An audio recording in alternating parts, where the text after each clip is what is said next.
사망을 이기는 부활의 동력자로 세워지라. 아멘. 기도하겠습니다. 하나님, 오늘도 요한복음 11장을 함께 펼쳐봅니다. 주님, 문자가 아니라 영으로 말씀하여 주시고 갈급한 심령 위에 성령의 담비로 하나님의 마음으로 우리의 삶을 향한 주님의 생명으로 채워 주옵소서. 예수님의 이름으로 기도합니다. 아멘. 네, 오늘 요한복음 강의 44번째 시간입니다. 요한복음의 정중앙에 저희가 이제 도착을 했는데요. 한번 처음 우리가 요한복음을 시작할 때 봤던 요한복음 전체 개요를 보고선 한번 우리 어디까지 진도를 왔는지 확인하고 또 후반부를 달려가면 좋을 것 같습니다. 한번 띄워주시고요. 요한복음의 구조가 이렇죠. 1장 1절부터 18절까지 서론이었습니다. 그리고 1장 19절부터 이제 저희가 거의 11장, 12장이 연결되어 있는데 12장 50절까지가 갈릴리 및 유대 사역인데 7가지 표적이었습니다. 저희가 6가지의 표적을 그동안 다 봤어요. 그리고 13장부터 17장까지가 다락방 설교 및 기도입니다. 여기에는 참 복음서 중에 좀 특별한 게 요한복음은 예수님의 설교가 가장 많아요. 그래서 너무 좋아요. 할렐루야. 그래서 우리가 이 13장부터 17장을 보면서 엄청난 이제 성령론이 또 풀어지게 되는데요. 완전히 제가 봤을 때는 그때 예배는 거의 파이어 타임이 될 것 같습니다. 그리고 18장부터 20장까지가 십자가의 고난과 부활, 그리고 21장이 결론 이렇게 되는데 저희는 지금 11장에 도착해 있습니다. 넘겨주시고요. 7가지의 표적을 보여주시면 2장에서 가나의 혼인잔치, 또 4장에서 분봉왕 신하의 아들을 살리시고, 또 5장에서는 38년 된 병자를 고치셨고요. 6장에서는 오병이어에게죠. 무리를 걸으시는 예수님, 그리고 9장에서는 날 때부터 소경된 자를 치유하시는 예수님, 그리고 마지막 표적인 11장 죽은 나사로를 살리시는 예수님을 이제 저희가 보게 됩니다. 지금까지의 표적들은 예수님의 성육신과 죽으심에 대한 내용이었고요. 예수님이 병을 고치시고 이런 내용이었습니다. 오늘 이제 우리가 보게 되는 이 마지막 표적은 모든 표적들 중에 다 예수님의 자기 선언이 들어있는데 가장 압권이 되는 표적이 7번째 표적입니다. 요한복음 11장 25절 말씀 보겠습니다. 이 표적의 핵심 메시지죠. 11장 25절 시작. 예수께서 이르시되 나는 부활이요 생명이니 나를 믿는 자는 죽어도 살겠고. 나는 부활이요 생명이다. 할렐루야. 예수님의 압권적인 표현이죠. 그래서 요한복음에서는요, 이 7가지의 표적이 나사로를 살리시는 표적으로 끝나는데요, 이 마지막 표적이 끝나고 나서 이 이후에 나오는 한 가지의 기적이 더 있습니다. 요한복음에 나오는 한 가지의 기적, 그것은 뭐냐면 예수님이 부활하시는 거예요. 여러분, 예수님의 부활은 표적, 사인, 가리키는 것이 아니라 목적입니다. 지금까지 7개의 표적들은 다 예수님의 부활을 가리키는 사인이었어요. 그래서 표적이에요. 그러나 마지막에 요한복음에 나오는 기적은 뭐냐면 그분이 부활하셨다는 사실입니다. 그래서 우리는 그것을 표적이라고 부르지 않고 목적이라고 부르고요. 나사로의 부활은 예수님의 부활과 직결되는 마지막 표적입니다. 그래서 이 마지막 표적을 함께 보는 가운데 성령께서 예수님의 부활과 생명되심이 우리의 실제가 되도록 해주실 것입니다. 자, 1절부터 잘 보겠습니다. 제가 이 본문을 한 6번 정도 제가 지난 설교문을 찾아보니까 설교했더라고요. 그래서 사실 여러 번 설교하면은 쉽지 않은데 다행히 주님이 도와주셨습니다. 자, 1절부터 같이 보겠습니다. 시작. 어떤 병자가 있으니 이는 마리아와 그 자매 마르다의 마을 베다니에 사는 나사로라. 여러분, 그동안 예수님의 치유를 경험한 사람들은요, 거의 다 예수님과 처음 만나는 사람들이었어요. 그렇죠? 현장에서. 근데 마지막 표적은 그 대상이 누구냐면 예수님과 함께 사역하고 예수님과 친밀하고 오랜 시간을 보냈던 마리아의 가정이에요. 그래서 우리가 1절부터 성경을 넘기기가 쉽지가 않습니다. 1절 읽으면 아, 누가 병들었구나. 근데 그게 누구예요? 나사로예요. 그래서 1절부터 우리가 어떤 마음이 드냐면 뭐지? 그 다음에 왜지? 라는 질문이 마음속에 올라옵니다. 여러분, 우리가 신앙생활하면서 사실은 자주 마주하게 되는 현실이 오늘 1절의 본문과 같아요. 나는 하나님을 잘 섬기고 있다고 생각했고 사랑한다고 생각했는데 그런 내 삶 가운데 일어나지 말아야 될 일들이 막 일어나요.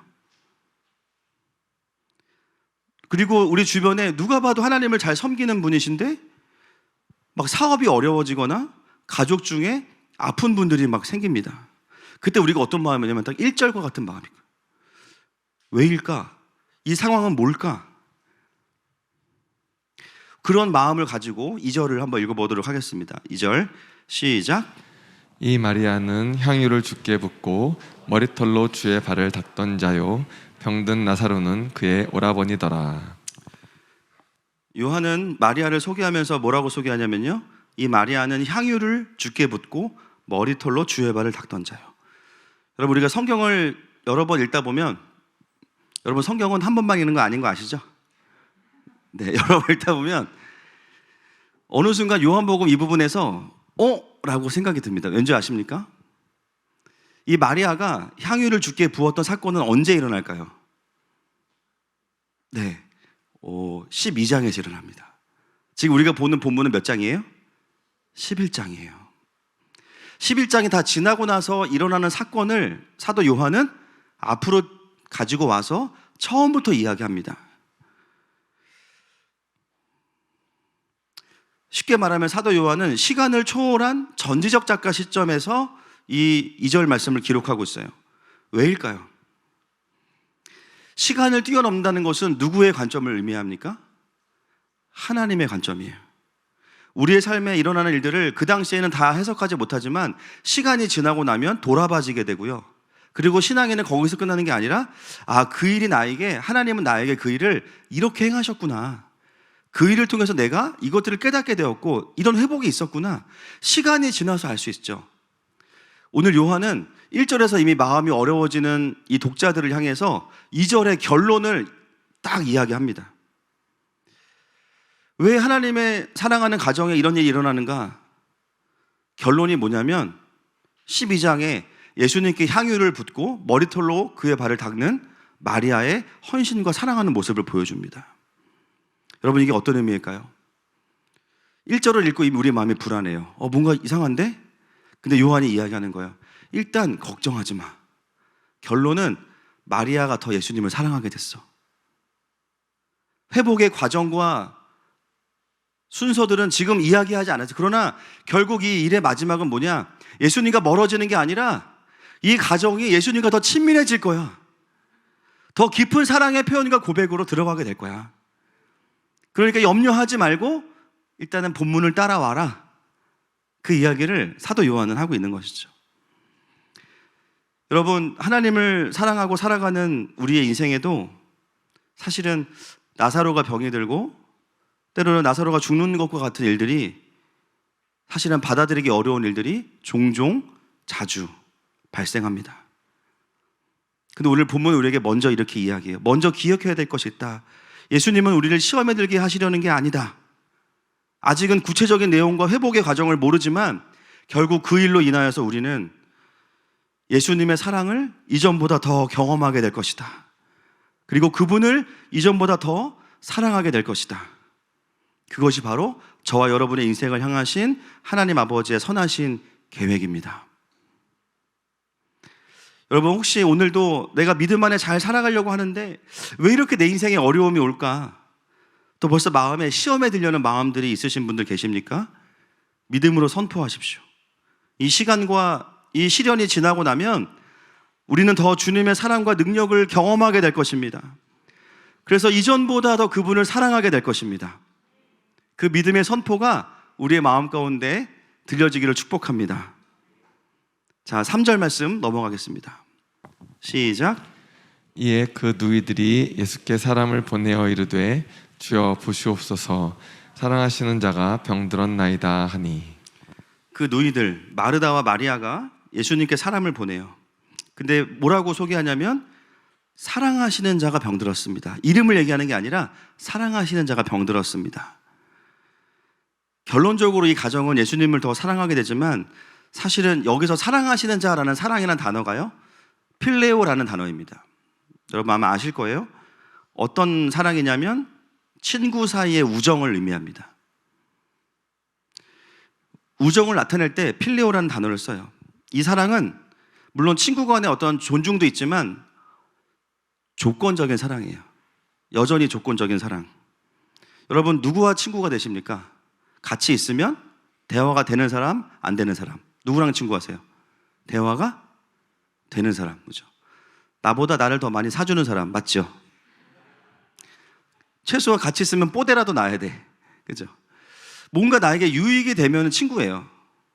오늘 여기에서 사랑하시는 자라는 단어가 이 우정이라는 단어가 쓰였습니다. 지금 이 누이들이 나사로를 초청하는 그 근거는 뭐냐면 그동안의 관계. 예수님과 우리 가정 간의 그동안의 관계.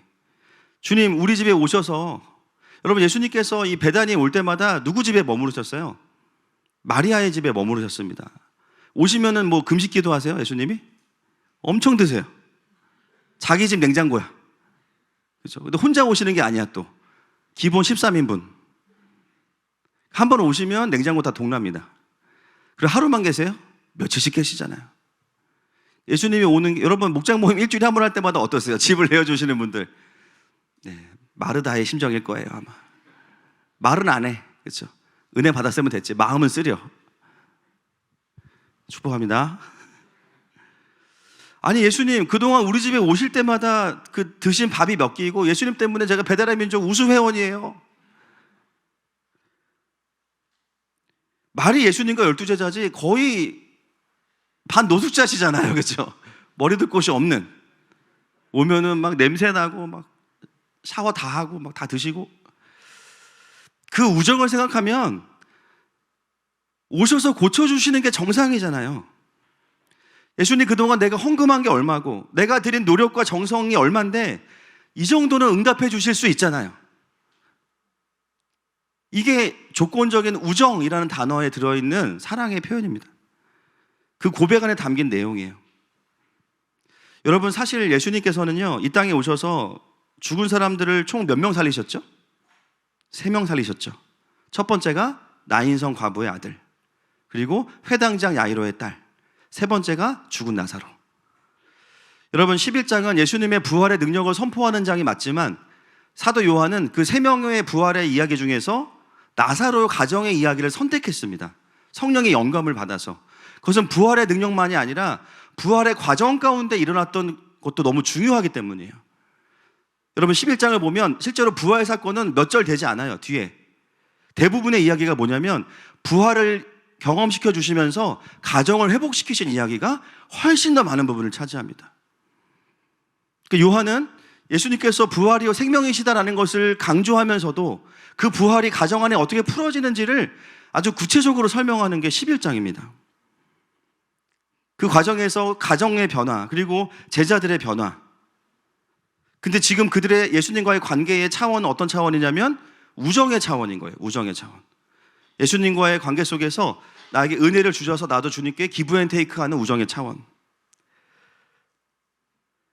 그렇게 사랑하시는 자라고 말씀하시는 예수님께 그렇게 이야기를 드리고 이제 예수님께서 대답을 하십니다. 4절 말씀 보겠습니다. 시작. 예수께서 들으시고 이르시되 이 병은 죽을 병이 아니라 하나님의 영광을 위함이요 하나님의 아들이 이로 말미암아 영광을 받게 하려 함이라 하시더라. 예, 제가 4절 말씀은 전에도 여러 번 번역을 해드렸는데요. 이 병은 죽을 병이 아니다. 이게 원어로 보면 죽음을 향해 있지 않다라는 뜻입니다. 영어 성경은 정확하게 번역해놨습니다. 한번 찾아보세요. 예수께서 들으시고 이르시되 이 병은 죽음을 향해 있지 않다. 하나님의 영광을 향해 있다. 그리고 이 일로 인해서 하나님의 아들이 영광을 받게 하려 함이라. 뉘앙스가 다르죠. 안 죽는다가 아니에요. 죽음을 향하여 있지 않다. 소멸을 향하여 있지 않다라는 뜻입니다. 여러분 여기서 예수님이 오히려 영광을 받으신다라는 것이 궁극적으로 무엇을 의미할까요? 이 11장 사건이 지나고 나면 알 수 있어요. 45절 이하에 보시면 나사로가 부활한 이후에 유대인들은 공의회를 열고 예수님을 죽이기로 확정합니다.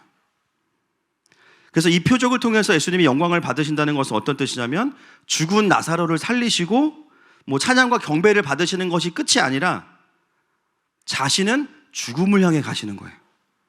십자가의 완성이 11장에서 말하는 그분이 영광을 받으신다는 것의 의미입니다. 정리하면 나사로는 병들어 죽게 되었지만 그는 실제로 죽음을 향해 있지 않아. 그러나 나는 이 아들을 살리고 나는 죽음을 향해 갈 거야. 그게 4절의 의미예요. 5절 같이 읽겠습니다. 시작. 예수께서 본래 마르다와 그 동생과 나사로를 사랑하시더니. 여기 또 단어가 나와요. 사랑 단어가 나옵니다. 근데 여러분 본능적으로 직감이 되시죠? 여기에 나오는 사랑은 3절에 나온 우정과는 다른 사랑입니다. 아가파오가 쓰였습니다. 어떤 신학자들은 필레오나 아가파오나 뭐 큰 차이 없다라고 하지만 11장 전체를 읽어보면 큰 차이가 있어요. 이 가족이 예수님을 향한 사랑과 예수님께서 가족을 향한 사랑이 많이 다릅니다. 여러분, 이 아가파오라는 단어는요, 어떤 사랑을 의미하냐면 신적인 사랑, 희생하는 사랑, 조건 없는 사랑입니다. 그리고 심지어 이 5절에서 아가파오라는 단어가 미완료 시제거든요. 끝나지 않은 거예요. 어떤 의미냐면 지금 나사로가 병들어 있고 어려움에 있는 시간마저도 그분의 사랑이 진행되어지고 있다는 겁니다. 우리는 때로 하나님의 사랑이 끝나서 어려운 일이 생긴다고 생각해요. 뭔가 내가 주님께 잘못해서 주님이 벌을 주시나 뭐 그럴 때도 있겠죠. 그러나 오늘 이 미완료 형태가 우리에게 주는 메시지는 뭐냐면 하나님의 사랑은 다함이 없습니다. 하나님의 사랑은 종결이 없습니다. 어떤 상황에 있어도 하나님의 사랑은 계속 진행되고 있다는 얘기예요. 우리가 4절과 5절을 먼저 이해하기 시작할 때 이 11장에 나오는 예수님의 이해되지 않는 행동들이 이제는 이해되기 시작합니다. 더 깊은 사랑의 차원으로 하나님께서 11장을 그 가정 가운데 풀어 가시는 거예요. 여러분, 우리가 인생을 살아가면서 수많은 일들을 겪죠. 매일매일 하루의 시작의 메시지가 그러나 이 5절 말씀이어야 합니다. 여러분, 눈을 뜰 때 어떤 생각이 먼저 드세요? 아, 눈을 안 뜨길 바랬는데 눈을 떴구나. 눈을 뜨면서부터 기분이 안 좋아요. 회사 가서 오늘 당할 일을 생각하니까 기분이 안 좋고, 오늘 부장님이 휴가면 기분이 좀 좋고, 휴가가 아니면 기분이 안 좋고, 어제 하다 만 일이 막 마음에 부담이 있고, 가족들을 마주치면 또 부담이 있고, 오늘 이 5절 말씀 우리에게 어떤 일이 일어나도 여전히 그분의 사랑이 진행되고 있다는 것을 말씀하고 있습니다. 여러분, 하루의 시작이 우리를 향한 신실한 하나님의 사랑이 되시기를 축복합니다. 자, 5절 보겠습니다. 6절로 넘어가겠습니다. 6절 시작. 나사로가 병들었다함을 들으시고 그 계시던 곳에 이틀을 더 유하시고. 진짜 어려운 부분이죠, 이거. 아니, 이게 무슨 일인가, 이게. 여러분, 1절부터 5절까지 왜 그렇게 사랑 얘기를 많이 했는지 이제 알 수 있어요. 6절에서 일단 우리는 성경을 덮을까 말까를 고민합니다. 이거는 뭐 빼박이에요, 그죠? 예수님이 뭐 하시는 건가? 지금 뭐 싸우자고 하시는 건가? 아니, 사랑하신다면서 아프다고 하니까 늑장을 부리셔요. 충분히 오해가 되고 오해를 살 만한 예수님의 행동이죠.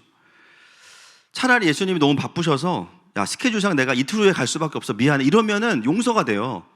근데 그게 아니에요. 오히려 병들었다는 이야기를 들으시고 이틀을 더 지체하십니다.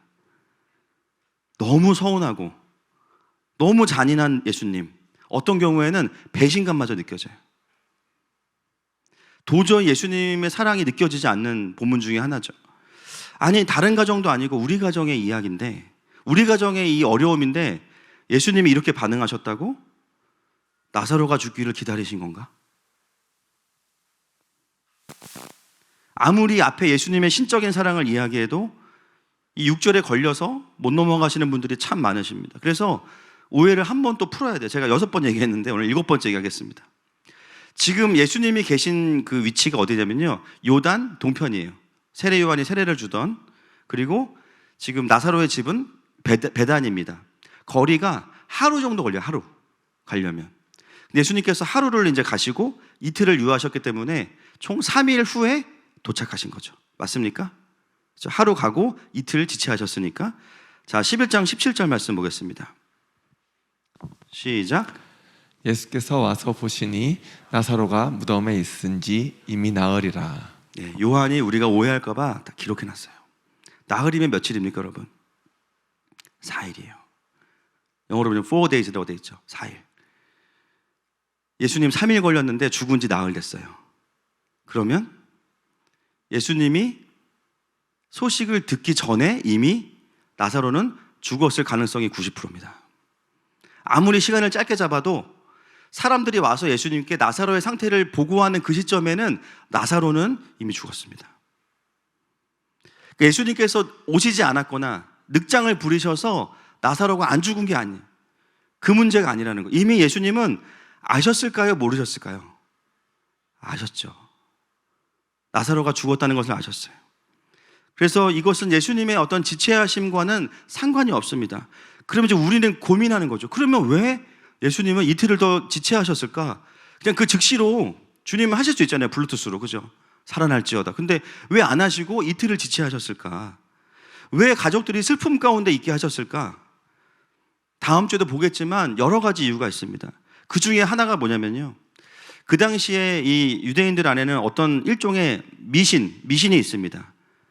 사람이 죽으면 3일 동안 그 훌령이 주변에 머문다라는 미신이 되게 강력하게 팽배하게 있었어요.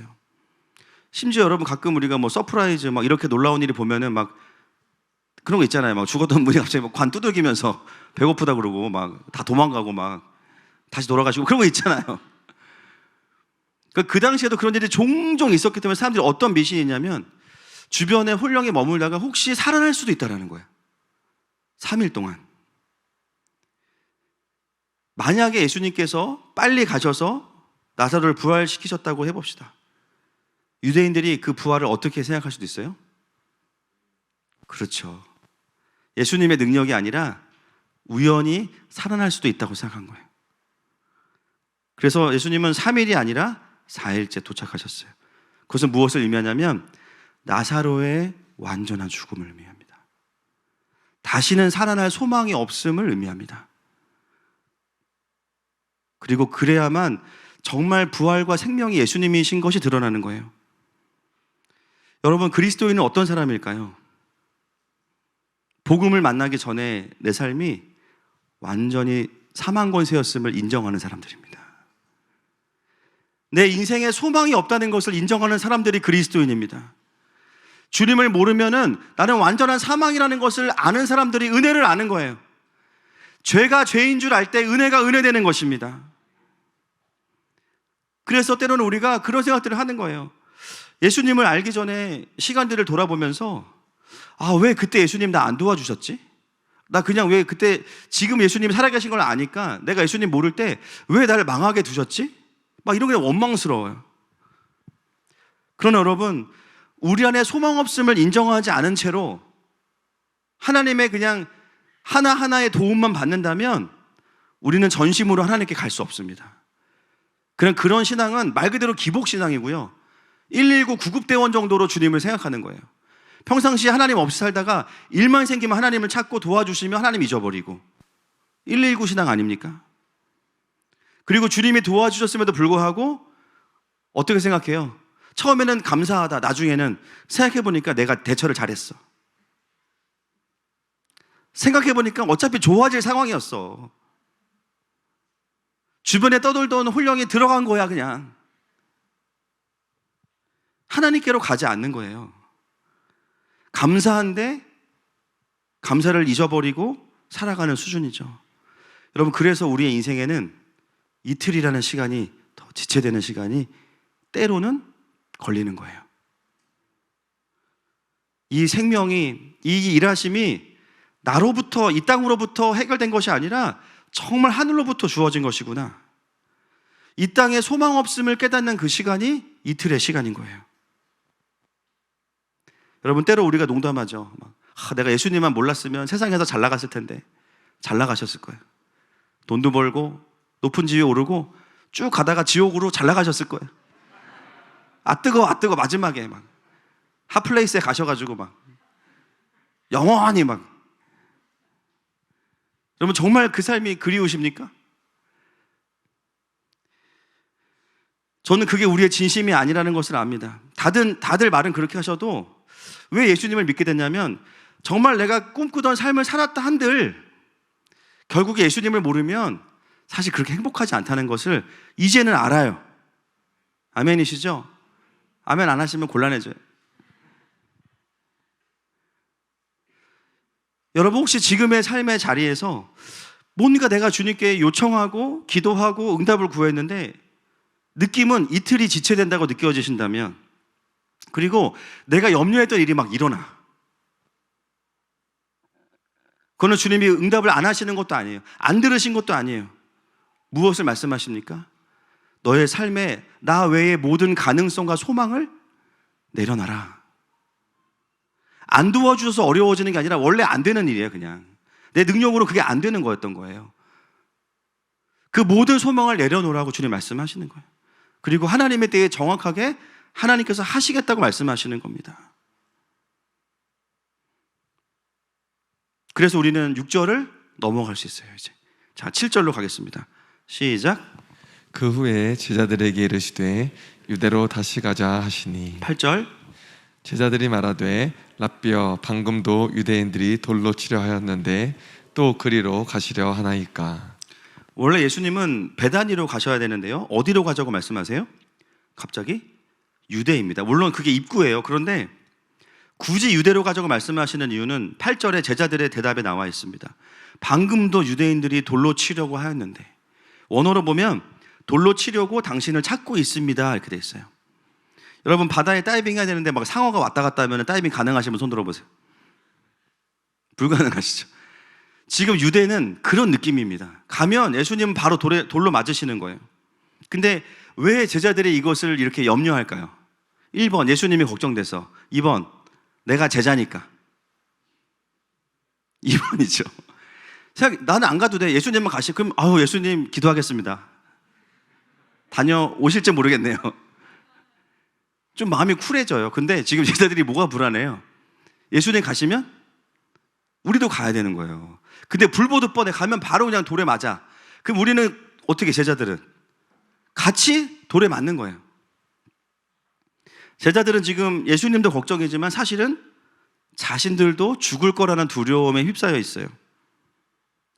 여러분 우리가 신앙생활을 할 때 보면요, 때로는 갈등의 자리에서 물러나야 될 때가 있어요. 내가 분을 낼 것 같으면 그냥 자리를 피해야 될 때가 있어요.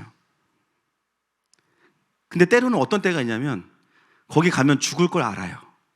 너무 위험해요. 그런데 예수님이 가셔서 가야 할 때가 있어요. 가면 환대를 못 받아요. 저항이 있어요. 그래도 예수님이 가시면 가야 될 때가 있어요. 무조건 피하는 게 답이 아니라는 거예요. 그리고 좀 더 생각해 보면, 여러분 우리 교회의 사명이 무엇입니까? 따라하겠습니다. 도시선교. 인투 더 시티잖아요. 우리가 들어가야 되는 도시는 우리를 환영해 주지만은 않습니다. 더 정확하게 말씀드리면 하나님을 대적하는 구조들이 가득한 곳에 들어가요. 그러면요, 영적으로 저항감이 엄청납니다. 저항감이 엄청나요. 때로는 불이익을 당하기도 하고 핍박을 당하게 돼요. 돌에 맞진 않겠지만 돌에 맞는 것처럼 느껴지는 수많은 저항들이 있어요. 때로는 정말 죽음의 두려움까지 옵니다.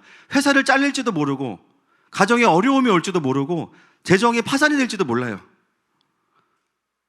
그럼에도 불구하고 그곳에 부르심이 있다면 그 유대로 가는 예수님을 따라가는 자들이 제자들이에요. 근데 그렇게 두려워하는 제자들에게 예수님께서 말씀하시는 거예요. 9절과 10절 말씀 보겠습니다. 시작. 예수께서 대답하시되 낮이 12시간이 아니냐. 사람이 낮에 다니면 이 세상의 빛을 보므로 실족하지 아니하고 밤에 다니면 빛이 그 사람 안에 없는 거로 실족하느니라. 이 본문을 풀려면 시간이 많이 걸리니까 제가 결론만 말씀드릴게요. 예수님은 빛이십니다. 맞습니까? 빛이 비추는 동안에 너희들은 안전하다 이렇게 말씀하시는 거예요. 제가 빛에 대해 설교하면서 이 부분 한번 풀었습니다.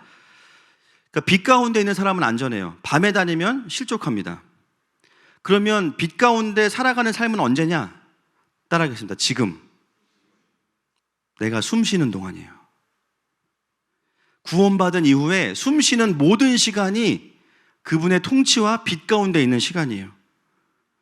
빛 가운데 있는 사람들은 뭘 하냐면요, 자기를 위해 살지 않고 자기를 부르신 하나님의 나라와 그의 영광을 위해 살아갑니다. 복음을 위해 살아갑니다.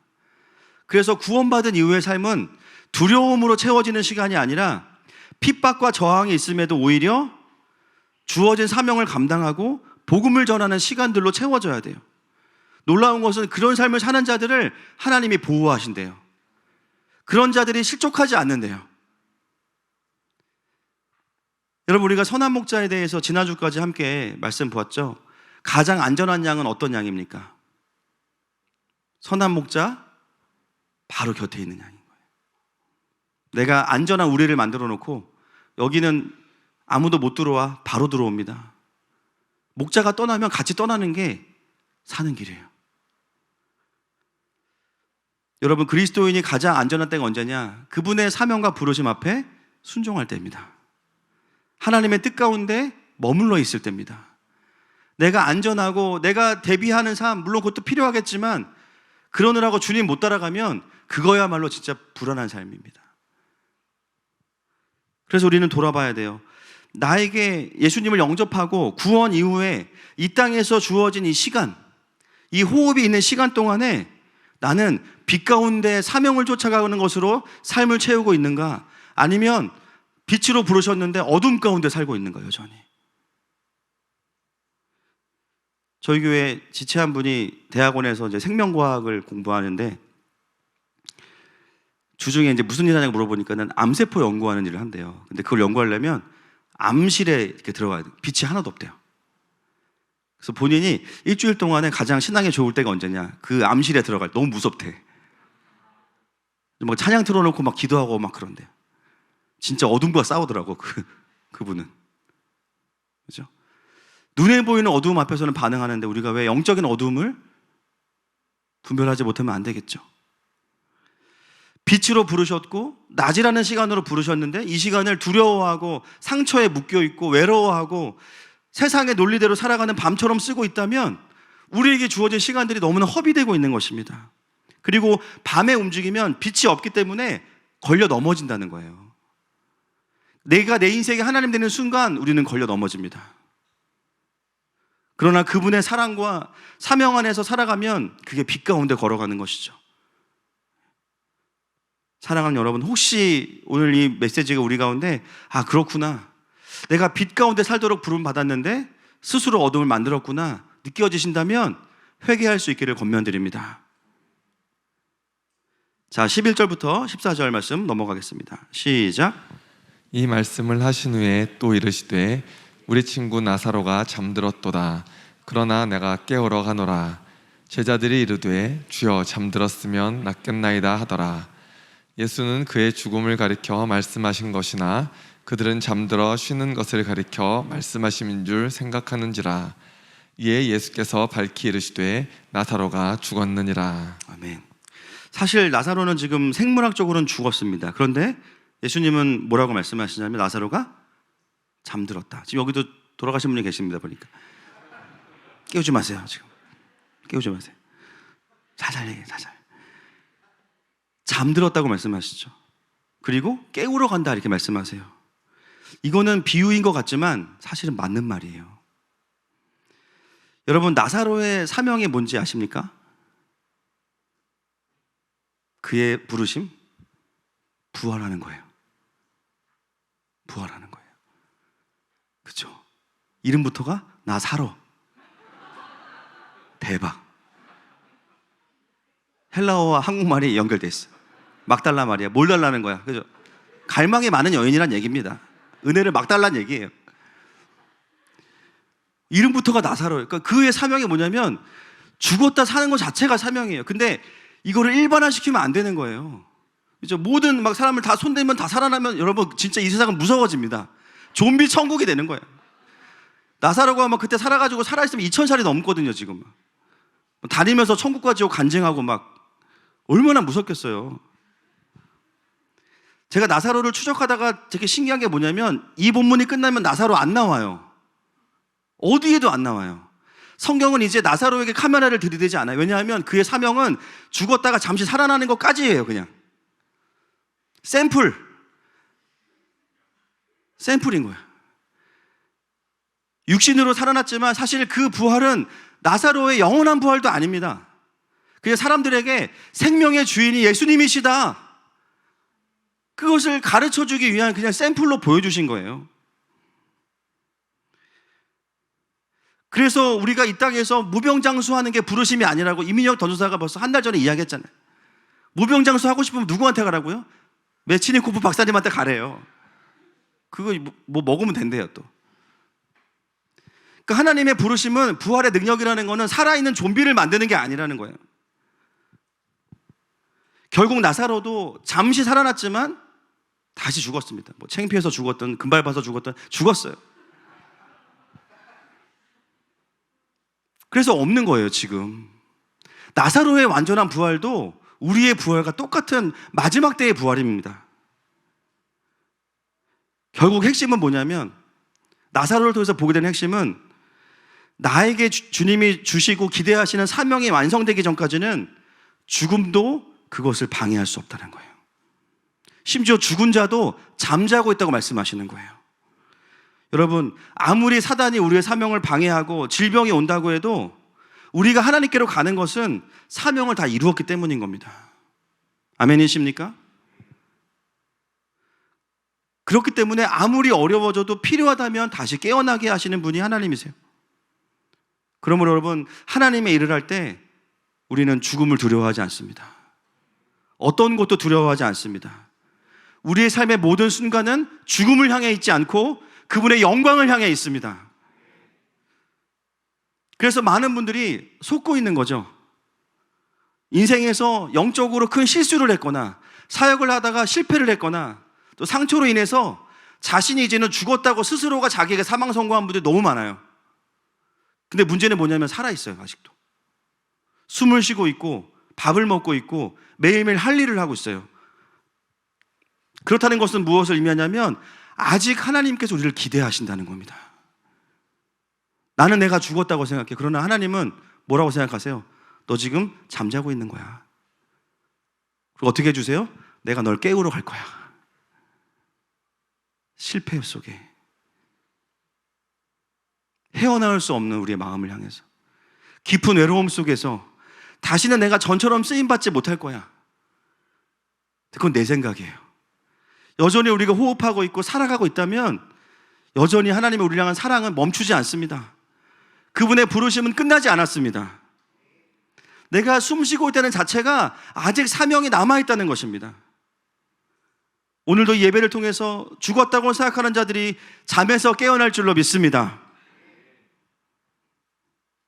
그래서 우리의 삶의 모든 시간들이 죽음을 향하지 않고 하나님의 영광을 향해서 다시 정렬될지어다. 오늘 그 이야기를 나사로에게 예수님께서 하시는 거예요. 15절 말씀 넘어가겠습니다. 시작. 내가 거기 있지 아니한 것을 너희를 위하여 기뻐하노니 이는 너희로 믿게 하려 함이라. 그러나 그에게로 가자 하시니. 아멘. 여러분, 15절 이 11장에 숨겨진 메시지 중에 하나가 제자들의 제자도를 완성하시는 거예요. 이는 너희로 믿게 하려 함이라. 그동안 6개의 표적을 경험했지만 아직도 진짜 부활이 뭔지를 모르는 제자들에게도 이 기적은 의미가 있는 것이죠. 자, 16절 넘어가겠습니다. 16절 마지막 절 시작. 디두모라고도 하는 도마가 다른 제자들에게 말하되 우리도 주와 함께 죽으러 가자 하니라. 네, 여기서 또 우리 또 산통이 깨집니다. 지금까지 내도록 예수님 말씀하셨는데 요한복음은 항상 이런 식이에요. 막 은혜 받고 왔다가 마지막 힘이 쫙 빠져요. 막 은혜롭게 설교했는데 유대인들이 안 믿어. 제자들이 딴소리. 그러니까 예수님이 동문서답을 하실 수밖에 없는 거예요. 한참 얘기했더니 도마가 다른 제자들에게 말하되, 보세요, 예수님한테 말하면 혼나니까 말 못하는 거예요. 옆에서 귓속말로, 지금도 귓속말 하면 계시죠. 다른 제자들에게 말하되 우리도 주와 함께 죽으러 가자. 여러분, 이게 어떤 의미입니까? 막 믿음의 결단과 고백입니까? 볼멘소리예요. 볼멘소리. 아, 예수님 가실 것 같아. 아, 큰일 났다. 야, 우리도 가서 죽자 그냥. 이게 막 기쁨과 기대와 영광스러운 이야기가 아니라 그냥 불평이에요. 사실은 그렇게 말씀하셨는데도 결국 도마는 이 사건을 부활을 경험하는 사건이 아니라 무모하게 주님과 죽으러 간다로 받아들인 거예요. 도마가 의리는 있지만 진리는 없습니다, 지금. 참 재밌는 게 뭐냐면요, 사도 요한이 이거를 굉장히 네거티브하게 기록하지 않고 되게 귀엽게 기록해놨어요. 큐티하게 기록해놨어요. 그 도마의 그 고백이 너무 귀여운 거예요. 그러니까 그걸 싹 기록해놓은 거예요. 그래서 제가 그 의도가 뭘까? 이런 거죠. 때로 우리가 예수님의 말씀을 다 이해하지 못해도 예수님에 대한 의리가 있잖아요. 결국 그분을 따라가면 그 현장에서 주님의 일하심을 보게 됩니다. 여러분, 신앙이 없으면 따라합시다. 신앙이 없으면 의리라도 지키자. 그래서 신앙생활은 의리한 겁니다, 원래. 잘 모르겠으면 그냥 주님 따라가다 보면 현장에서 경험하는 거예요. 아, 그때는 가면 죽을 것 같았는데 따라오니까 살았어. 나사로도 살고 나도 살았어. 다 이해해서 가는 게 아니에요. 주님 말씀하시면 그냥 갈 수 있는 거예요. 가보면 경험하는 거예요. 온전한 믿음이 부족하면 주님을 향한 의리가 있으면 됩니다. 그리고 죽을 각오를 하면 삽니다. 오늘 여기까지가 이제 1부예요. 다음 주에 2부를 하겠습니다. 다음 주에는 이 부활 이후에 부활의 과정 속에서 회복되는 다양한 캐릭터, 마르다, 마리아, 그 다음에 제자들, 그리고 유대인들, 그리고 마지막에 예수님, 이렇게 보면서 사망을 관통하는 부활의 동역자로 세워지는 이 가정의 이야기를 같이 보도록 하겠습니다. 제가 말씀을 좀 정리하면서 오늘 우리 11장 첫 번째 이제 전반전 나누었는데 하나님 여러분의 마음 가운데 물어보시는 것 같아요. 내 삶에 참 하나님을 향한 사랑의 고백이 있었고 또 우리 가정에 주님을 향한 사랑이 있는데 왜 우리의 인생 가운데 그런 어려움들이 많았는가? 이해되지 않고 또 설명할 수 없는 슬픔과 고통이 왜 하나님을 믿는 나의 삶에 자주 찾아오는가? 오늘 이 본문은 이게 답이 돼요. 그 깊은 어둠 속에 사실은 부활과 생명의 능력이 풀어지기 원하시는 거예요. 사랑하는 아들아, 사랑하는 딸아, 너희 가정의 유일한 소망이 누구냐? 너희 가정의 유일한 가능성이 누구냐? 그것은 이 땅에 있는 것이 아니라 나에게 있다. 때로는 배우자를 향해서 기대했다가 실망한 마음들, 자녀들을 키우면서 절망하는 엄마의 마음, 또 하나님 나라의 도시 선교사로 살겠다고 다짐하지만 현장에 가면 처참하게 무너지는 나의 이 미천함, 그것은 절망의 이유가 아니라 진짜 하나님으로부터 오는 계시와 전략을 받을 때입니다. 여러분, 조금 그 시간이 늦춰질 수 있어요. 그러나 그래야 주님이 일하시는 거예요. 여러분, 그 시간을 견디면서 주님을 볼 수 있기를 축복합니다. 이 시간에 함께 우리에게 생명 주신 그 주님을 경배하면서 나아가십시다.